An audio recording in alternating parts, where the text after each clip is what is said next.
क्या आप जानते हैं कि दुनिया का सबसे पहला और सबसे बड़ा मैनेजमेंट गुरु कौन है? वो कौन है जिसने बिना किसी एमबीए डिग्री के समुद्र लांघने की प्लानिंग की, जिसने बिना किसी रिसोर्स के दुश्मन की लंका में आग लगा दी और जिसने अपनी बातों से भगवान राम का भी दिल जीत लिया? जी हाँ, हम बात कर रहे हैं महावीर हनुमान की। लेकिन आज हम उनकी सिर्फ पूजा नहीं करेंगे। आज हम बागेश्वर धाम सरकार पंडित धीरेन्द्र कृष्ण शास्त्री जी की किताब मल्टी टैलेंटेड हनुमान के जरिए उनके उस रूप को जानेंगे जो आपको एक स्टूडेंट, एक एम्प्लॉय और एक लीडर के रूप में दुनिया पर राज करना सिखाएगा। अगर आप इस वीडियो के अंत तक रुकते हैं तो मैं वादा करता हूं कि आपकी सोचने की क्षमता बदल जाएगी। चलिए बजरंगबली के चरणों में शीश झुकाकर इस अद्भुत यात्रा की शुरुआत करते हैं। प्रेम से बोलिए जय श्री राम। बागेश्वर सरकार इस किताब में कहते हैं कि हनुमान जी वाग्मिनाम वरम है, यानी बोलने वालों में सबसे श्रेष्ठ। जब हनुमान जी पहली बार भगवान राम से मिले तो उन्होंने एक ब्राह्मण का रूप धरा था।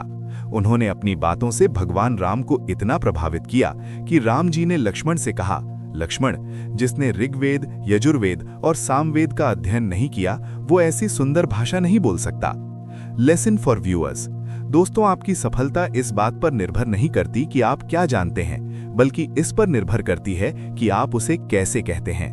हनुमान जी हमें सिखाते हैं कि टू द पॉइंट बात कैसे की जाए। अगर आप इंटरव्यू में हैं या किसी प्रेजेंटेशन में, तो हनुमान जी की तरह विनम्रता और विद्वत्ता का संतुलन रखिए। हनुमान जी की संवाद कला, जीत लें दुनिया का दिल। दोस्तों, क्या आपने कभी गौर किया है कि कुछ लोग बहुत पढ़ा लिखा होने के बावजूद भी अपनी बात दूसरों को समझा नहीं पाते?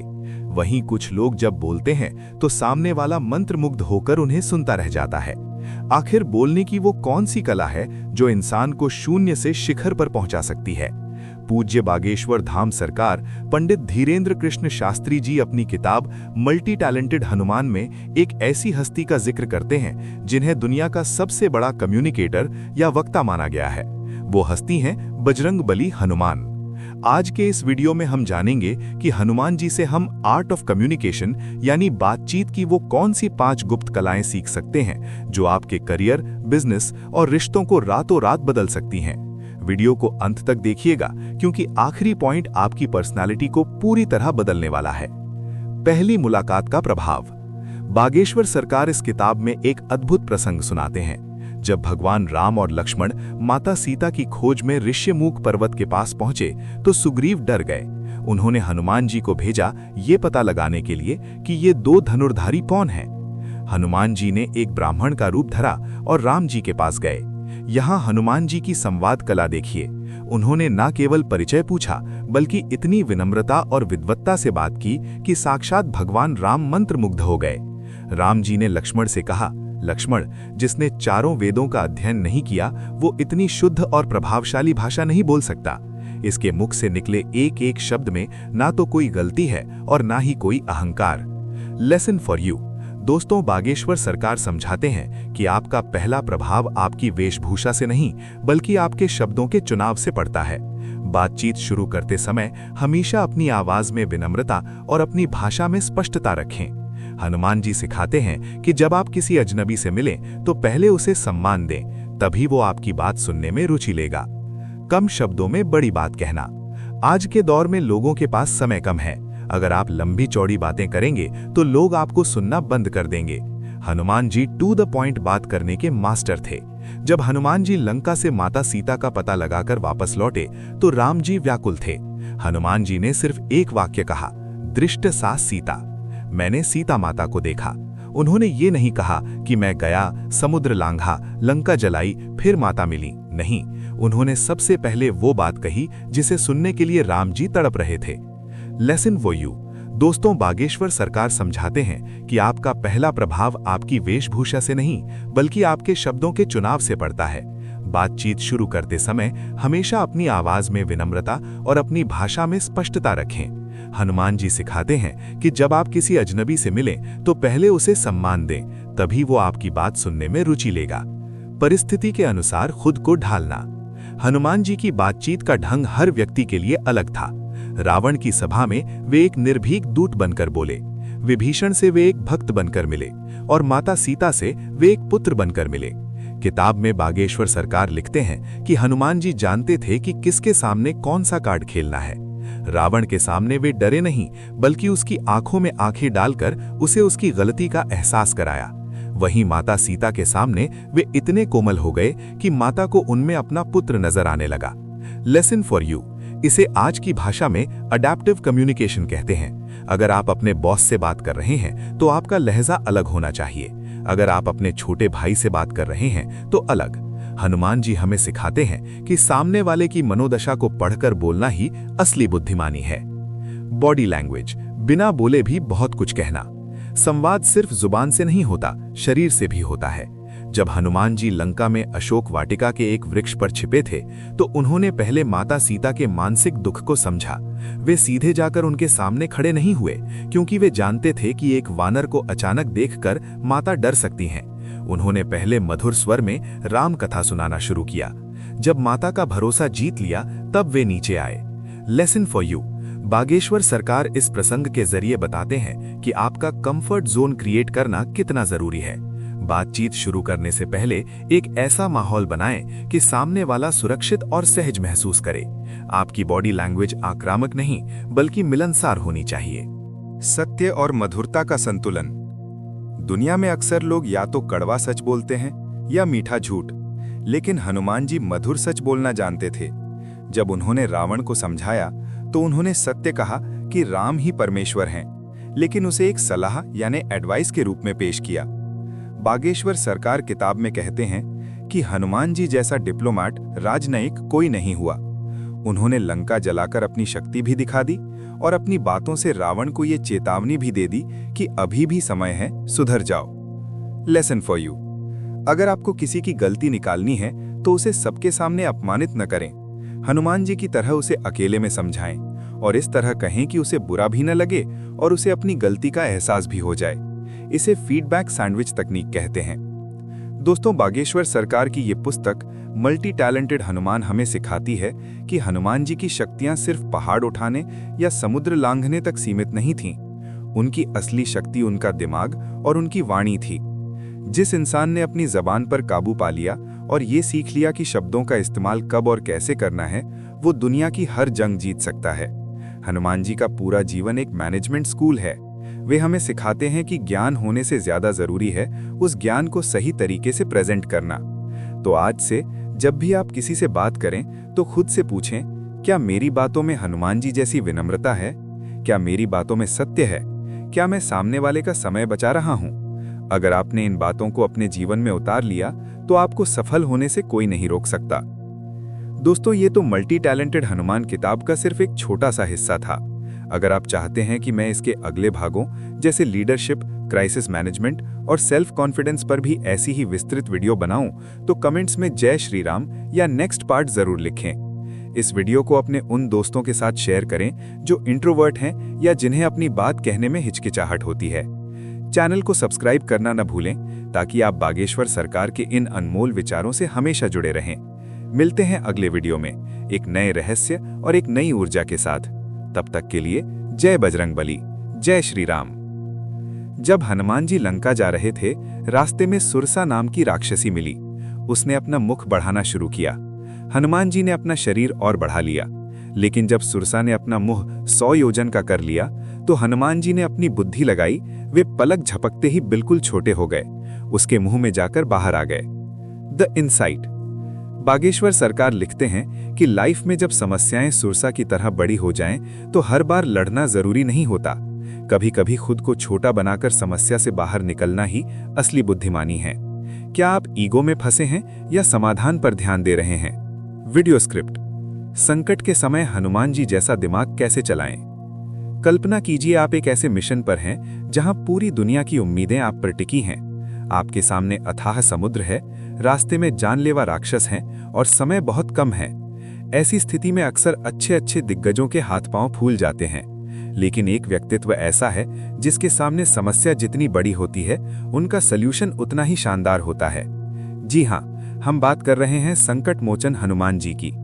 पूज्य बागेश्वर धाम सरकार पंडित धीरेन्द्र कृष्ण शास्त्री जी अपनी किताब मल्टी टैलेंटेड हनुमान में बताते हैं कि हनुमान जी केवल भक्ति के प्रतीक नहीं हैं, बल्कि वे दुनिया के सबसे बड़े प्रॉब्लम सॉल्वर हैं। आज के इस वीडियो में हम हनुमान जी के जीवन के उन 4 बड़े संकटों को डिकोड करेंगे, जिनसे आप सीख सकते हैं कि लाइफ की बड़ी से बड़ी मुसीबत को अवसर में कैसे बदला जाता है। सुरसा और अहंकार का मैनेजमेंट। नैरेटर। हनुमान जी जब लंका की ओर उड़ रहे थे, तब देवताओं ने उनकी परीक्षा लेने के लिए सुरसा नाम की नागमाता को भेजा। सुरसा ने हनुमान जी का रास्ता रोक लिया और कहा कि वो उन्हें खा जाएगी। यहाँ एक भीषण समस्या खड़ी हो गई। हनुमान जी ने अपना शरीर बढ़ाया तो सुरसा ने अपना मुंह और बड़ा कर लिया। हनुमान जी ने शरीर दुगना किया, सुरसा ने मुंह 4 गुना कर लिया। बागेश्वर सरकार यहाँ एक बहुत बड़ी मैनेजमेंट लेसन देते हैं। वे कहते हैं कि जब समस्या आपके नियंत्रण से बाहर होने लगे और सामने वाले का अहंकार आपके रास्ते का कांटा बन जाए, तो वहां शक्ति नहीं, युक्ति काम आती है। हनुमान जी ने क्या किया? वे अचानक बिल्कुल छोटे हो गए, सुरसा के मुंह में गए और तुरंत बाहर आ गए। उन्होंने हाथ जोड़कर कहा, माता, आपकी शर्त पूरी हुई, अब मुझे जाने दें। The lesson for you. अपनी लाइफ में सुरसा जैसे बॉस, रिश्तेदार या मुश्किल हालात से लड़ने के बजाय कभी कभी विनम्र बनकर निकल जाना ही सबसे बड़ा समाधान है। हनुमान जी हमें सिखाते हैं कि साइज मायने नहीं रखता, प्रेजेंस ऑफ माइंड मायने रखता है। क्या आप समस्या से लड़कर अपना समय बर्बाद कर रहे हैं या दिमाग लगाकर रास्ता निकाल रहे हैं? मैनक पर्वत और कंफर्ट जोन का संकट। संकट हमेशा डरावना नहीं होता, कभी कभी संकट आराम की शक्ल में आता है। समुद्र लांघते समय समुद्र ने सोचा कि हनुमान जी थक गए होंगे, तो उसने मैनक पर्वत से कहा कि वो ऊपर आए और हनुमान जी को विश्राम करने दे। मैनक पर्वत ने हनुमान जी से रुकने की प्रार्थना की। अब यहाँ हनुमान जी के सामने एक अलग तरह का संकट था, प्यार और सत्कार का संकट। अगर वे वहां रुकते तो समय बर्बाद होता और माता सीता का पता लगाने में देरी हो जाती। हनुमान जी ने मैनक पर्वत को हाथ से छुआ, सम्मान दिया और बिना रुके आगे बढ़ गए। उन्होंने कहा, राम का जो कीन है बिनु मोही कहाँ विश्राम। The lesson for you. Bageshwar सरकार लिखते हैं कि आज के युवाओं के लिए सोशल मीडिया, आलस और पार्टियां वही मैनक पर्वत हैं। ये आपको रोकते हैं, आपको कंफर्ट देते हैं, लेकिन एक प्रॉब्लम सॉल्वर जानता है कि जब तक लक्ष्य हासिल न हो जाए, आराम भी एक संकट है। हनुमान जी से सीखिए कि बिना किसी को नाराज किए अपने लक्ष्य की ओर कैसे बढ़ते रहना है। सिंहिका और अदृश्य चुनौतियां। हनुमान जी के रास्ते में तीसरी बड़ी बाधा आई, सिंहिका नाम की राक्षसी। वो आकाश में उड़ते हुए जीवों की परछाई पकड़कर उन्हें खींच लेती थी। हनुमान जी को महसूस हुआ कि उनकी गति कम हो रही है, लेकिन सामने कोई नहीं दिख रहा था। उन्होंने गौर किया कि पानी में कोई उनकी परछाई को पकड़े हुए है। हनुमान जी ने तुरंत उस अदृश्य शत्रु को पहचाना और उसका अंत कर दिया। The lesson for you. हमारी लाइफ में भी बहुत सी समस्याएं अदृश्य होती हैं, जैसे नेगेटिव सोच, पुरानी आदतें या कोई ऐसा व्यक्ति जो पीठ पीछे आपके काम बिगाड़ रहा हो। बागेश्वर सरकार कहते हैं कि जब तक आप समस्या की जड़ को नहीं पहचानेंगे, आप उसे हल नहीं कर पाएंगे। अपनी परछाई पकड़ने वाली सिंहिका रूपी बुरी आदतों को पहचानिए और उन्हें खत्म कीजिए। संजीवनी बूटी। Out of the box thinking. ये हनुमान जी के जीवन का सबसे बड़ा क्राइसिस मैनेजमेंट का उदाहरण है। लक्ष्मण जी रणभूमि में मूर्छित पड़े थे, सूरज निकलने से पहले संजीवनी बूटी लानी थी। हनुमान जी हिमालय पहुंचे, लेकिन वहां औषधियों के बीच भ्रमित हो गए। वे पहचान नहीं पा रहे थे कि असली संजीवनी कौन सी है। समय निकल रहा था, कोई और होता तो शायद हार मान लेता या गलत बूटी ले आता, लेकिन हनुमान जी मल्टी टैलेंटेड थे। उन्होंने आउट ऑफ द बॉक्स सोचा कि अगर मैं बूटी नहीं पहचान सकता तो क्या हुआ, मैं पूरा पहाड़ ही ले चलता हूं, और वे पूरा द्रोणीगिरी पर्वत उठा लाए। The lesson for you. Bageshwar सरकार इस प्रसंग से एक बहुत बड़ी बात समझाते हैं। वे कहते हैं कि जब आपके पास जानकारी की कमी हो और रिस्क बहुत बड़ा हो, तो बड़ा सोचो। अगर आपको समझ नहीं आ रहा कि बिजनेस कैसे बढ़ाएं या एग्जाम कैसे क्लियर करें, तो छोटे छोटे बदलाव के बजाय अपने काम करने के पूरे सिस्टम को ही बदल डालिए। हनुमान जी की तरह एक्स्ट्रा माइल जाने की हिम्मत रखिए। लंका दहन। संकट को अवसर में बदलना। नैरेटर। जब रावण ने हनुमान जी की पूंछ में आग लगाई, तो वो हनुमान जी के लिए एक बड़ा संकट था, लेकिन हनुमान जी ने उस आग से डरने के बजाय उसे ही अपना हथियार बना लिया और पूरी लंका जला दी। The lesson for you. Life आपको आग में झोंकेगी, लोग आपका अपमान करेंगे, आपकी पूंछ में आग लगाने की कोशिश करेंगे, लेकिन एक हनुमान भक्त वही है जो उस अपमान की आग को अपनी सफलता का ईंधन बना ले। अगर कोई आपकी आलोचना कर रहा है, तो उस आलोचना को अपनी ताकत बनाइए और दिखा दीजिए कि आप क्या कर सकते हैं। दोस्तों, बागेश्वर सरकार की ये पुस्तक मल्टी टैलेंटेड हनुमान हमें सिखाती है कि हनुमान जी की शक्तियां सिर्फ पहाड़ उठाने या समुद्र लांघने तक सीमित नहीं थीं। उनकी असली शक्ति उनका दिमाग और उनकी वाणी थी। जिस इंसान ने अपनी जबान पर काबू पा लिया और ये सीख लिया कि शब्दों का इस्तेमाल कब और कैसे करना है, वो दुनिया की हर जंग जीत सकता है। हनुमान जी का पूरा जीवन एक मैनेजमेंट स्कूल है। वे हमें सिखाते हैं कि ज्ञान होने से ज्यादा जरूरी है उस ज्ञान को सही तरीके से प्रेजेंट करना। तो आज से जब भी आप किसी से बात करें तो खुद से पूछें, क्या मेरी बातों में हनुमान जी जैसी विनम्रता है? क्या मेरी बातों में सत्य है? क्या मैं सामने वाले का समय बचा रहा हूं? अगर आपने इन बातों को अपने जीवन में उतार लिया तो आपको सफल होने से कोई नहीं रोक सकता। दोस्तों, ये तो मल्टी टैलेंटेड हनुमान किताब का सिर्फ एक छोटा सा हिस्सा था। अगर आप चाहते हैं कि मैं इसके अगले भागों जैसे लीडरशिप, क्राइसिस मैनेजमेंट और सेल्फ कॉन्फिडेंस पर भी ऐसी ही विस्तृत वीडियो बनाऊं, तो कमेंट्स में जय श्री राम या नेक्स्ट पार्ट जरूर लिखें। इस वीडियो को अपने उन दोस्तों के साथ शेयर करें जो इंट्रोवर्ट हैं या जिन्हें अपनी बात कहने में हिचकिचाहट होती है। चैनल को सब्सक्राइब करना न भूलें ताकि आप बागेश्वर सरकार के इन अनमोल विचारों से हमेशा जुड़े रहें। मिलते हैं अगले वीडियो में एक नए रहस्य और एक नई ऊर्जा के साथ। तब तक के लिए जय बजरंग बली, जय श्री राम। जैसा कि महाराज जी कहते हैं, जो हनुमान जी का हो गया उसे फिर किसी के सामने झुकने की जरूरत नहीं पड़ती। आपको हनुमान जी की इन 4 प्रॉब्लम सॉल्विंग स्किल्स में से कौन सी सबसे अच्छी लगी? कमेंट में जय बजरंग बली लिखकर जरूर बताएं। अगर आप इस सीरीज का तीसरा हिस्सा हनुमान जी की लीडरशिप और टीम मैनेजमेंट पर देखना चाहते हैं तो इस वीडियो को कम से कम 1000 लाइक्स तक पहुंचाएं और चैनल को सब्सक्राइब करें। याद रखिए, संकट आता है आपको डराने के लिए नहीं, बल्कि आपके अंदर के हनुमान को जगाने के लिए। जय श्री राम, जय बागेश्वर धाम। रास्ते में मैनक पर्वत ने हनुमान जी से विश्राम करने का आग्रह किया, लेकिन हनुमान जी का जवाब क्या था? राम काजू कीन्हे बिनु मोहि कहा बिसराम। आज की दुनिया डिस्ट्रैक्शन से भरी है। इंस्टाग्राम रील्स, सोशल मीडिया, पार्टियां, ये सब आपके रास्ते के मैनक पर्वत हैं। बागेश्वर सरकार इस किताब में समझाते हैं कि जब तक लक्ष्य प्राप्त न हो जाए तब तक रुकना मौत के समान है। हनुमान जी का मल्टी टैलेंटेड होने का सबसे बड़ा राज है उनका अनुशासन। लक्ष्य को भेदने की हनुमान शक्ति। लक्ष्य ओझल होने न पाए, कदम बढ़ाकर चल, मंजिल तेरे कदम चूमेगी आज नहीं तो कल। दोस्तों, हम सबके सपने बड़े हैं। कोई IAS बनना चाहता है, कोई बड़ा बिजनेसमैन, तो कोई एक सफल आर्टिस्ट। लेकिन क्या वजह है कि 99% लोग रास्ते में ही दम तोड़ देते हैं? जवाब है डिस्ट्रैक्शन। आज की इस डिजिटल दुनिया में हमारा ध्यान एक मोबाइल नोटिफिकेशन से भटक जाता है। लेकिन आज पूज्य बागेश्वर धाम सरकार पंडित धीरेन्द्र कृष्ण शास्त्री जी की किताब मल्टी टैलेंटेड हनुमान के माध्यम से मैं आपको फोकस का वो गुप्त विज्ञान बताऊंगा जिसने एक साधारण वानर को महावीर बना दिया। हनुमान जी का फोकस कोई साधारण एकाग्रता नहीं थी, वो एक लेजर बीम की तरह थी जो पहाड़ों को चीर सकती थी। अगर आज आपने इस वीडियो के 5 पॉइंट समझ लिए तो दुनिया की कोई ताकत आपको आपके लक्ष्य से भटका नहीं पाएगी। मैनक पर्वत और सुविधाओं का जाल। हनुमान जी जब समुद्र लांघ रहे थे तो समुद्र ने उनके विश्राम के लिए मैनक पर्वत को भेजा। मैनक सोने का था, सुंदर था और उस पर रुकना बहुत आरामदायक हो सकता था। मैनक ने कहा, हनुमान तुम थक गए होगे, थोड़ा आराम कर लो, कंदमूल फल खा लो। जरा सोचिए, मीलों का सफर, थका देने वाली उड़ान। कोई भी सामान्य व्यक्ति सोचता कि चलो 10 मिनट सुस्ता लेते हैं, लेकिन हनुमान जी जानते थे कि आराम ही लक्ष्य का सबसे बड़ा दुश्मन है।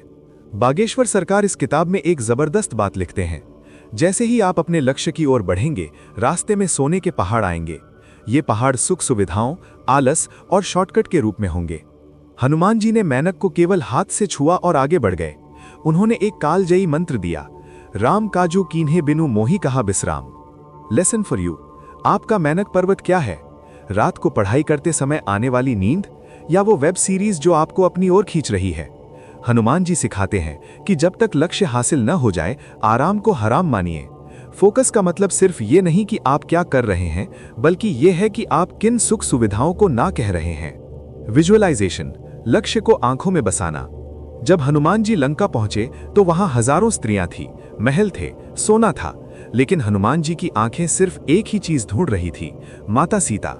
वे एक एक महल देख रहे थे, लेकिन उनका दिमाग सिर्फ उस छवि पर टिका था जो प्रभु राम ने उन्हें बताई थी। बागेश्वर सरकार कहते हैं कि हनुमान जी का फोकस इसलिए नहीं डगमगाया क्योंकि उनके पास अपने लक्ष्य की एक क्लियर इमेज थी। इसे ही आज के सफल लोग विजुअलाइजेशन कहते हैं। Lesson for you. क्या आपके लक्ष्य की स्पष्ट तस्वीर है? क्या आप जानते हैं कि जब आप सफल होंगे तो वो पल कैसा दिखेगा? अगर आपका लक्ष्य धुंधला है तो आपका फोकस भी धुंधला होगा। हनुमान जी की तरह अपने लक्ष्य को अपनी मानसिक आंखों में 24 घंटे बसाकर रखिए। Priority setting. लंका में हनुमान जी की मुलाकात विभीषण से हुई। विभीषण भी राम भक्त थे। वहां चर्चा शुरू हुई, भक्ति की बातें हुई, लेकिन हनुमान जी ये नहीं भूले कि वे वहां सत्संग करने नहीं आए, बल्कि माता सीता को खोजने आए हैं। उन्होंने विभीषण से राम चर्चा तो की, लेकिन तुरंत काम की बात पर आ गए। माता सीता कहाँ हैं? Lesson for you. अक्सर हम अपने काम के दौरान अच्छी चीजों में भटक जाते हैं। ऑफिस में काम करते करते सहकर्मी से अच्छी बात होने लगी तो हम भूल जाते हैं कि डेडलाइन पास है। बागेश्वर सरकार समझाते हैं कि अच्छी चीजों और जरूरी चीजों के बीच अंतर करना सीखिए। जो जरूरी है उसे पहले खत्म करें। फोकस का मतलब है प्रायोरिटी नंबर 1 पर टिके रहना। बाधाओं को सीढ़ी बनाना। फोकस का मतलब ये नहीं है कि रास्ता सीधा होगा। हनुमान जी के रास्ते में सुरसा आई, सिंहिका आई, लंकिनी आई, लेकिन इनमें से कोई भी बाधा उन्हें रोक नहीं पाई। क्यों?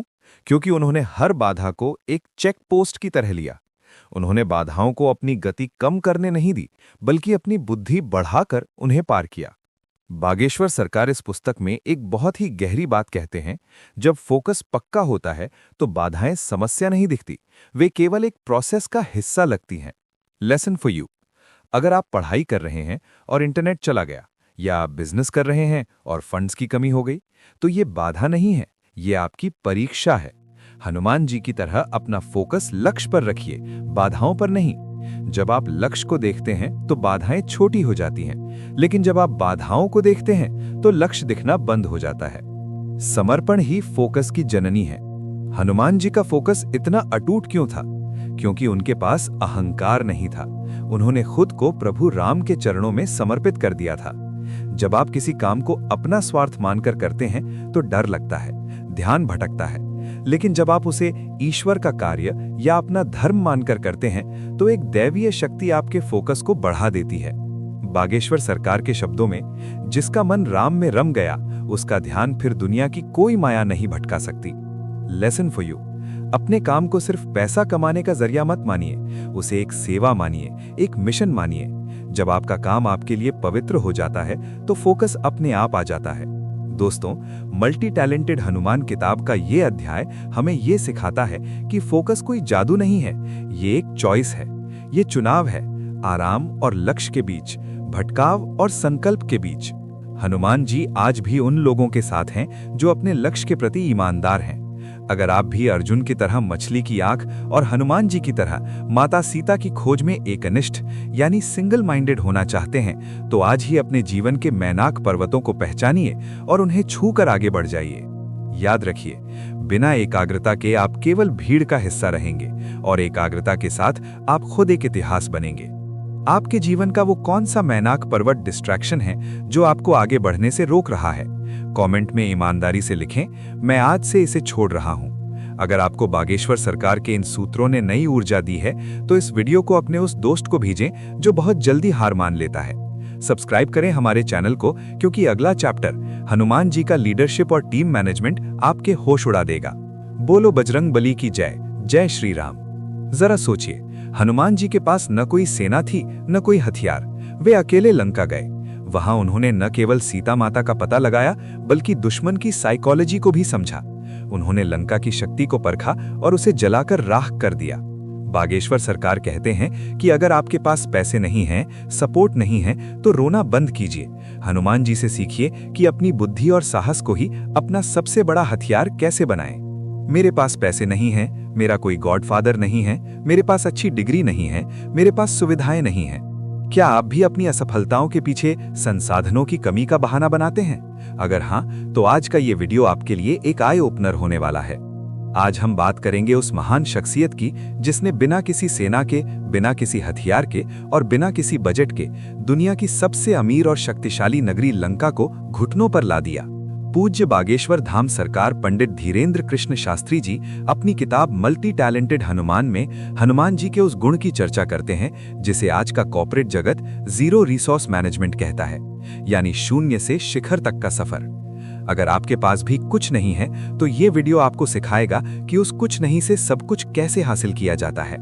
समस्या नहीं, समाधान की मानसिकता। जरा उस स्थिति की कल्पना कीजिए। सामने 800 मील का विशाल समुद्र है। वानर सेना के पास न कोई नाव है न कोई जहाज। अंगद, जामवंत जैसे दिग्गज भी सोच में पड़े हैं कि इस बाधा को कैसे पार किया जाए। वहां हनुमान जी के पास भी कोई विशेष गैजेट या उड़ने वाली मशीन नहीं थी। उनके पास वही शरीर था जो सबके पास था। लेकिन बागेश्वर सरकार यहाँ एक बहुत बड़ी बात कहते हैं कि संसाधन बाहर नहीं, आपके भीतर होते हैं। हनुमान जी ने अपनी आंतरिक ऊर्जा को जगाया और उड़ान भरी। Lesson for you. अक्सर हम बिजनेस शुरू करने के लिए भारी फंडिंग का इंतजार करते हैं या पढ़ाई के लिए महंगे लैपटॉप का। हनुमान जी सिखाते हैं कि सबसे बड़ा संसाधन आपकी इच्छा शक्ति है। अगर आप अंदर से तैयार हैं तो बाहर के संसाधन अपने आप जुटने लगते हैं। क्या आप अपने पास जो नहीं है उसका रोना रो रहे हैं या जो है उसका इस्तेमाल कर रहे हैं? दुश्मन के संसाधन का अपने लिए उपयोग, ये पूरे इतिहास का सबसे बेहतरीन रिसोर्स मैनेजमेंट का उदाहरण है। हनुमान जी को रावण की सभा में बंदी बना लिया गया। रावण ने उनकी पूंछ में आग लगाने का आदेश दिया। अब जरा सोचिए, कपड़ा रावण का, तेल रावण का, आग रावण की और लंका भी रावण की। हनुमान जी ने अपनी जेब से एक माचिस तक खर्च नहीं की। उन्होंने बस अपनी बुद्धि का प्रयोग किया। उन्होंने उस आग को, जो उन्हें जलाने के लिए लगाई गई थी, लंका को राख करने का हथियार बना दिया। इसे कहते हैं दुश्मन के वार को अपना हथियार बनाना। बागेश्वर सरकार समझाते हैं कि आज के दौर में अगर आपकी कोई आलोचना कर रहा है, कोई आपके रास्ते में कांटे बिछा रहा है, तो उस आलोचना को अपनी पब्लिसिटी बना लीजिए। अपनी कमियों को अपनी ताकत में बदल देना ही असली हनुमान भक्ति है। आपके पास संसाधन नहीं है, कोई बात नहीं। दूसरों के पास जो संसाधन है उनके साथ कोलैबोरेशन करना सीखिए। नेटवर्किंग, शून्य बजट में खुफिया तंत्र। जब हनुमान जी लंका पहुंचे तो वे वहां बिल्कुल अकेले थे। कोई गूगल मैप नहीं था, कोई जासूस नहीं था, लेकिन उन्होंने वहां जाकर विभीषण को खोज निकाला। उन्होंने एक ऐसे व्यक्ति से दोस्ती की जो दुश्मन के घर का भेद जानता था। बिना एक रुपया खर्च किए हनुमान जी ने लंका के अंदर अपना एक इन्फॉर्मर तैयार कर लिया। Lesson for you. मैनेजमेंट की भाषा में इसे कहते हैं स्ट्रेटेजिक अलायंस। अगर आपके पास पैसा नहीं है तो लोग कमाइए। अच्छे लोगों से संबंध बनाना दुनिया का सबसे सस्ता लेकिन सबसे प्रभावशाली संसाधन है। पत्थर को भी तैराना। जब पुल बनाने की बारी आई तो उनके पास न सीमेंट था, न कंक्रीट, न कोई इंजीनियर। तब उन्होंने राम नाम की ईंटें बनाई। उन्होंने पत्थरों पर प्रभु का नाम लिखा और वे पत्थर तैरने लगे। बागेश्वर सरकार यहाँ एक दिव्य सूत्र देते हैं। जब आपके पास फिजिकल रिसोर्स कम हो तो वहां फेथ और ब्रांडिंग का इस्तेमाल करें। राम नाम उस समय का सबसे बड़ा ब्रांड था जिसने असंभव को भी संभव बना दिया। Lesson for you. यदि आप एक छोटा स्टार्टअप शुरू कर रहे हैं तो आपके पास बड़ी मशीनों की कमी हो सकती है, लेकिन क्या आपके पास एक विजन है? क्या आपके पास एक ऐसा नाम या विचार है जिस पर लोग भरोसा कर सकें? विश्वास वो गोंद है जो टूटे हुए पत्थरों को भी जोड़कर रास्ता बना सकता है। बहुमुखी प्रतिभा। हनुमान जी मल्टी टैलेंटेड इसलिए थे क्योंकि वे किसी एक स्किल के भरोसे नहीं बैठे थे। वे जरूरत पड़ने पर छोटे हो सकते थे, सूक्ष्म रूप, बड़े हो सकते थे, विकराल रूप। वे वक्ता अच्छे थे, वे योद्धा अच्छे थे और वे वैद्य, डॉक्टर भी बन गए जब संजीवनी की जरूरत पड़ी। बागेश्वर सरकार इस किताब में लिखते हैं, संसाधनों की कमी उसे कभी नहीं खलती जो हर काम को सीखने का जज्बा रखता है। Lesson for you. अगर आप एक सोलोप्रेन्योर हैं या स्टूडेंट हैं तो सब कुछ खुद सीखने की कोशिश करें। मार्केटिंग भी, सेल्स भी, राइटिंग भी और प्लानिंग भी। जब आप खुद एक आर्मी बन जाते हैं तो आपको बाहर की मदद की जरूरत कम पड़ती है। हनुमान जी का अकिंचन भाव। अंत में जब हनुमान जी सब कुछ जीत लेते थे तो वे कभी ये नहीं कहते थे कि ये मैंने किया। वे कहते थे प्रभु की कृपा। यही वो भाव है जो उन्हें अजेय बनाता है। अभाव केवल आपके दिमाग में है। हनुमान जी ने सिखाया कि अगर हृदय में भक्ति और दिमाग में युक्ति हो तो एक अकेला वानर भी सोने की लंका को हिला सकता है। बागेश्वर सरकार की ये पुस्तक हमें याद दिलाती है कि आपके पास क्या है उससे फर्क नहीं पड़ता, आप उस क्या से क्या कर सकते हैं, फर्क उससे पड़ता है। तो अगली बार जब आपको लगे कि आपके पास संसाधनों की कमी है तो अपनी पूंछ, अपनी शक्ति को पहचानिए, प्रभु का नाम लीजिए और कूद पड़िए कर्म के मैदान में। जीत आपकी ही होगी। दोस्तों, क्या आपने कभी संसाधनों की कमी के कारण अपना कोई सपना छोड़ा है? कमेंट में बताएं, हम उस पर चर्चा करेंगे। और अगर आपको हनुमान जी की ये जीरो रिसोर्स मैनेजमेंट स्ट्रैटेजी पसंद आई है तो इस वीडियो को उन लोगों तक जरूर पहुंचाएं जो सुविधाओं का रोना रोते हैं। चैनल को सब्सक्राइब करना ना भूलें, क्योंकि अगला चैप्टर हनुमान जी की लीडरशिप, सबको साथ लेकर कैसे चलें, आपकी टीम वर्क की समझ को बदल कर रख देगा। जय बजरंगबली, जय श्री राम, जय बागेश्वर धाम। एक सच्चा लीडर वो नहीं जो आदेश दे, बल्कि वो है जो सबको साथ लेकर चले। जामवंत जी ने जब हनुमान जी को उनकी शक्ति याद दिलाई तो हनुमान जी ने अहंकार नहीं किया, उन्होंने अंगद, नल, नील और पूरी वानर सेना का मनोबल बढ़ाया। इस किताब का एक एक पन्ना चीख चीख कर कहता है कि अगर आपको बड़ा काम करना है तो आपको क्रेडिट की भूख छोड़नी होगी।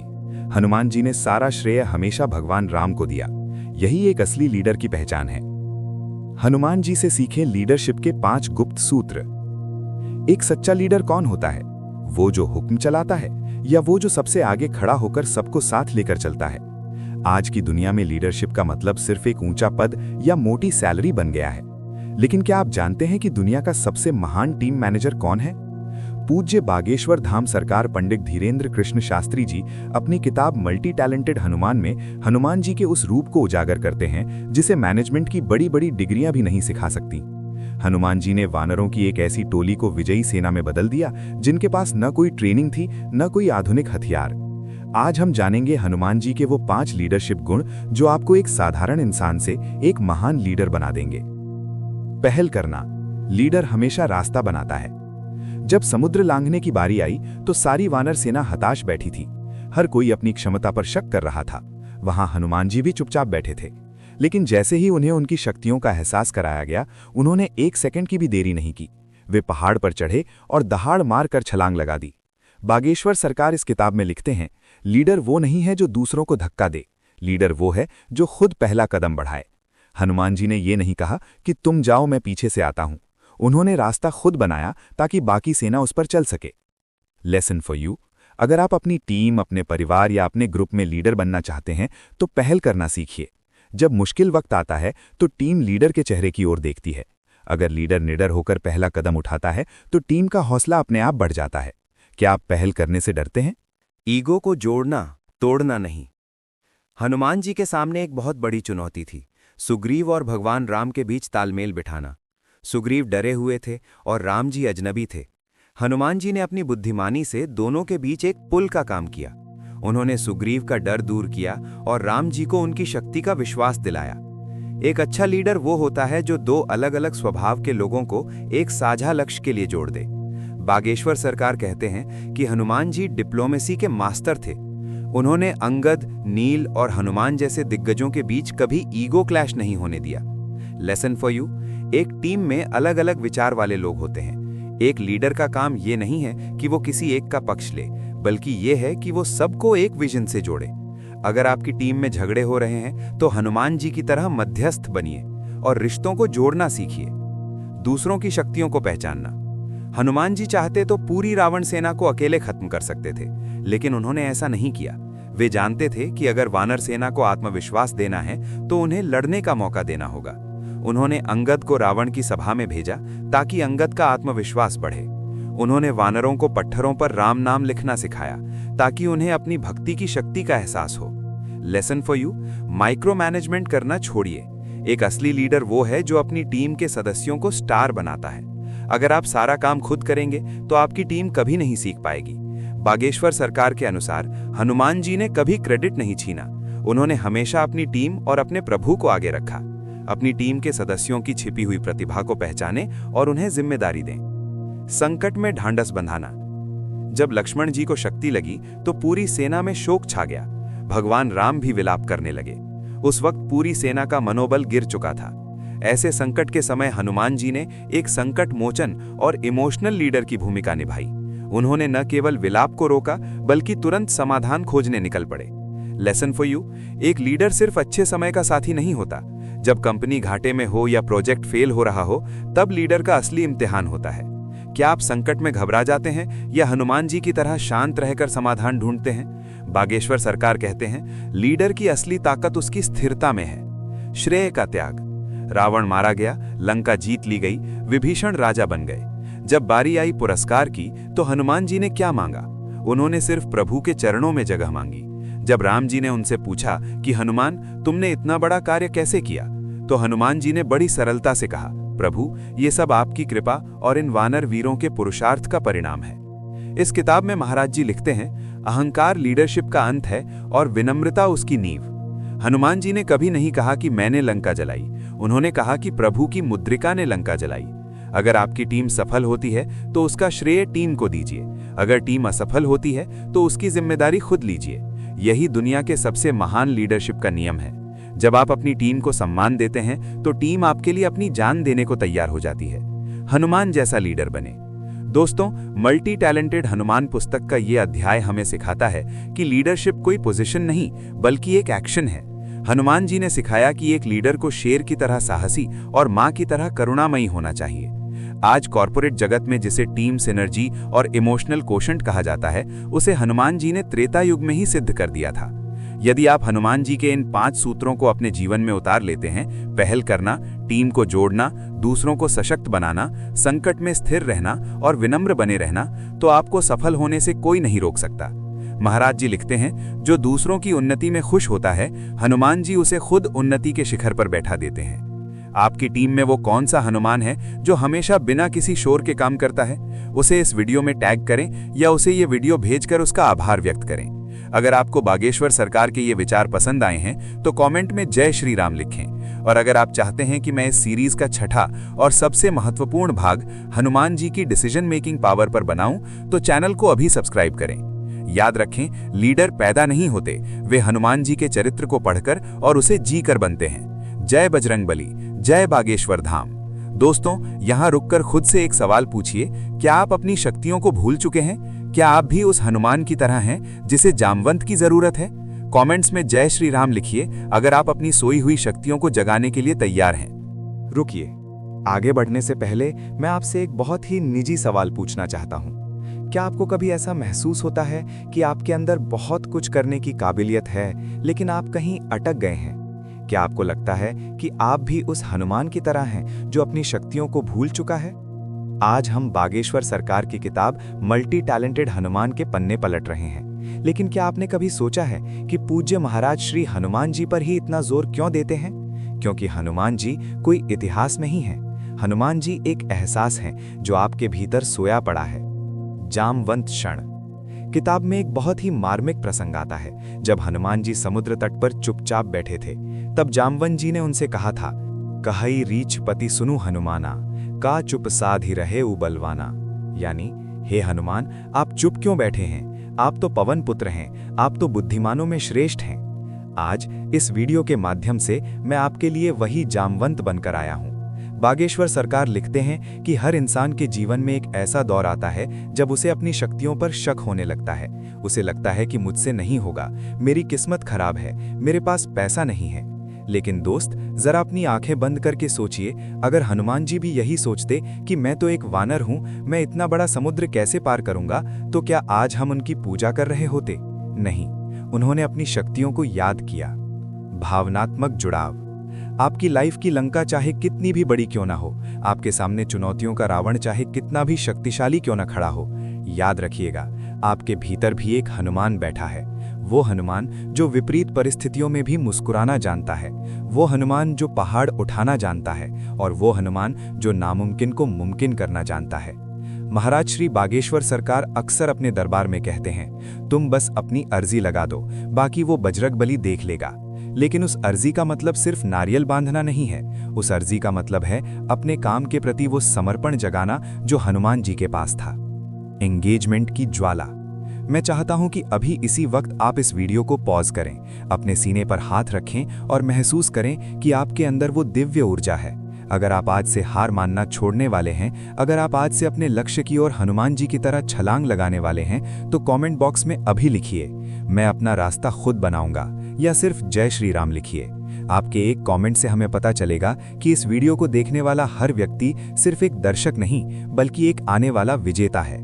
और हाँ, अगर आपको लगता है कि ये बात किसी और को भी सुनने की जरूरत है, तो अभी इस वीडियो को उसे शेयर करें। याद रखिए, ज्ञान बांटने से बढ़ता है और दुआएं देने से रास्ता आसान होता है। जिज्ञासा पैदा करना। अभी तो हमने सिर्फ शुरुआत की है। वीडियो के अगले हिस्से में हम उस गुप्त रहस्य की बात करेंगे जिसे बागेश्वर सरकार ने इस किताब का निचोड़ बताया है। वो रहस्य जो आपको सिखाएगा कि कैसे आप अपनी सोच से अपनी किस्मत बदल सकते हैं। क्या आप जानते हैं कि हनुमान जी ने रावण की लंका में आग ही क्यों लगाई? उन्होंने उसे पानी में क्यों नहीं डुबोया? इसके पीछे एक गहरा साइकोलॉजिकल कारण है जो आपकी लाइफ की परेशानियों को जलाकर राख कर देगा। क्या आप तैयार हैं उस महाज्ञान को जानने के लिए? चलिए बढ़ते हैं अगले और सबसे रोमांचक चैप्टर की ओर। दिल थाम कर बैठिए, क्योंकि अब जो मैं बताने जा रहा हूं वो आपकी जिंदगी का टर्निंग पॉइंट साबित हो सकता है। चलिए जानते हैं हनुमान जी की वो डिसीजन मेकिंग पावर जिसने उन्हें देवताओं का भी प्रिय बना दिया।